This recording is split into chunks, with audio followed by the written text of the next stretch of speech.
Greetings and welcome, I'm Ash, and this is my review for Overfall, a stylish, turn-based RPG with many roguelike elements and plenty of tongue-in-cheek humor that will task you with traveling across the high seas in search of your king and dealing with various factions and outlaws through either diplomacy, violence, or trickery. It is currently in early access, and as such some features might be unfinished, though in my dozen hours of playtime I've never encountered even a single broken quest or even a bug, so I'd imagine the beta test is purely for polish. The story premise is simple but effective. After witnessing a great war ravage the land, the immortal Ever-King decided to never let such atrocities happen again. To ensure peace, he sent two of his most legendary heroes on a perilous journey into another world with the sole purpose of retrieving an artifact of great power. What the Ever-King failed to foresee or simply didn't care about is that the native population of that world might not appreciate two heroes stealing their artifact. But steal it they did, and in doing so they've angered an entire world filled with Vikings. In hindsight, a bad idea if your goal is world peace. With a bloodthirsty army in pursuit, the two noble heroes return through the portal to their own world, only to find that the trip has warped both space and time, dumping them 300 years after the start of their quest, into an era where the Ever-King has long since gone missing. Your job as the player is to find the Ever-King and put a stop to the invasion before things get out of hand and everything plunges back into war. To do so, you will first need to create your two main characters by choosing from a list of starting classes, abilities, and items, each of which bring their own advantages and, naturally, disadvantages. On your very first playthrough, you will have to stick with the default warrior and cleric combination until you can find and unlock more by doing either hard or rare quests. What this means is that even if you end up on the wrong side of an orc's blade, you will at least have a few new unlocks to spice up your future sessions with.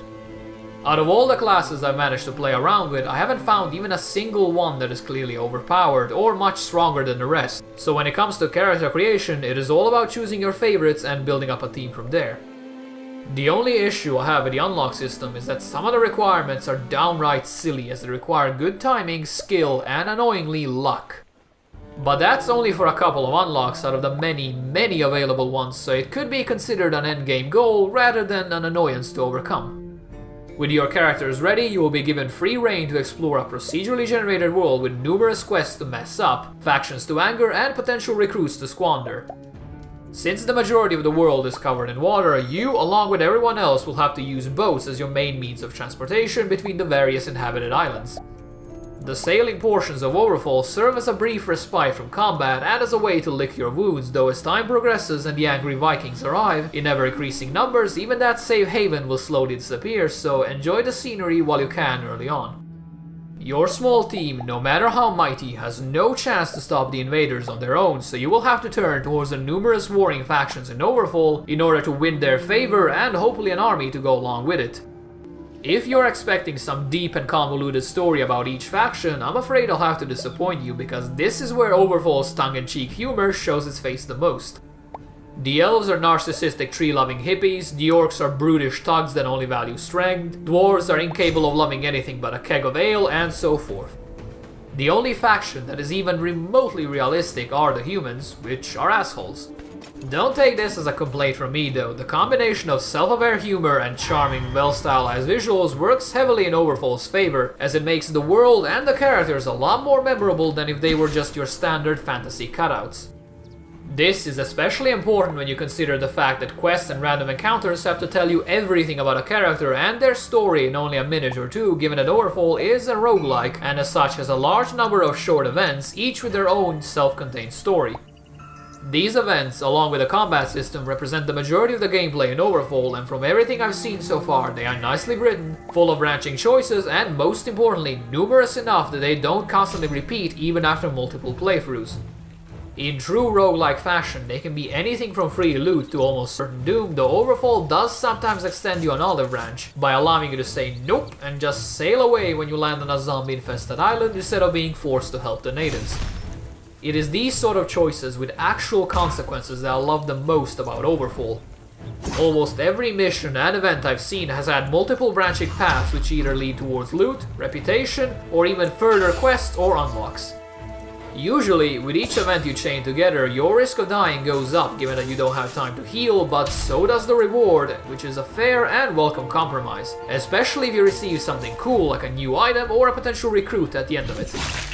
Since food is often expensive and heals you for very little, it is imperative that you try and avoid needless combat and instead rely on diplomacy or character-specific skills to help you out in tough spots. For example, the warrior is an expert tracker, so if you have any quests that involve locating the enemy, you can skip potentially intermediary fights and go straight for the heart of the problem. The Riftwalker class is capable of using hypnosis, so if you're ever dealing with unreasonable or even slightly insane people, then you can calm them down and have an actual conversation, something no other class can do, thus creating a unique experience for your playthrough.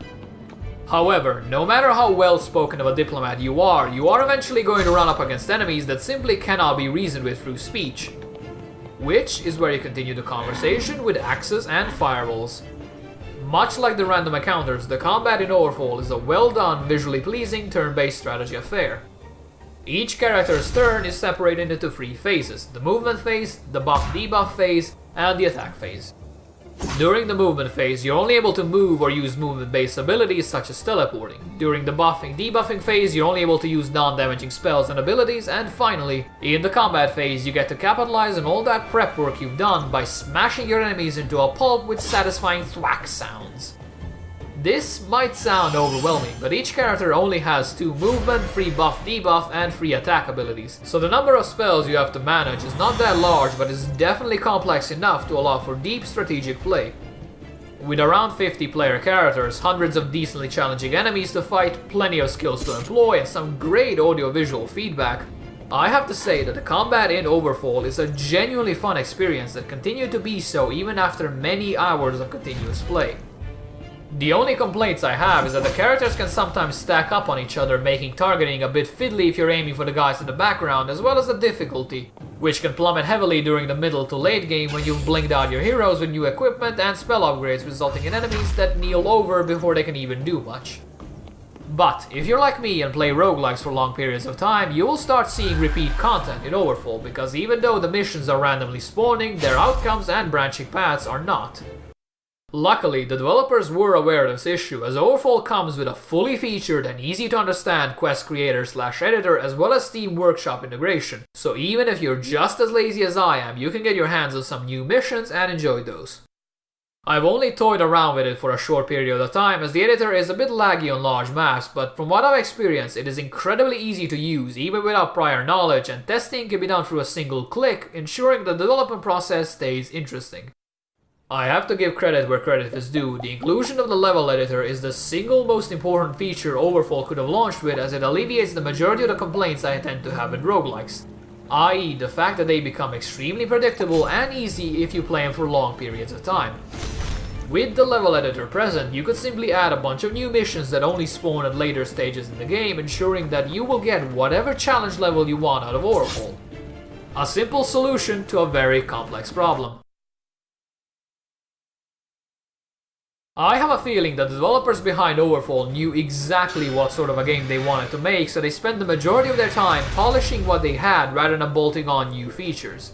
It might not be the most complex game ever made, but Overfall is an extremely solid blend between turn-based strategy and roguelikes that kept me engaged and pushing for more even after hours of play. If you are interested in some stylish turn-based combat, slightly cheesy humor, and numerous roguelike elements, then I fully recommend you give Overfall a try. It has managed to accomplish everything it set out to do. And most importantly, it is really fun. Thank you guys for listening, and if you enjoyed this, or even if you didn't, please let me know. If you would like to see more, you can either subscribe here or check out the website, link down below. That one tends to be updated more frequently. With all of that said, I hope you guys have a nice day, and I will see you soon. See ya!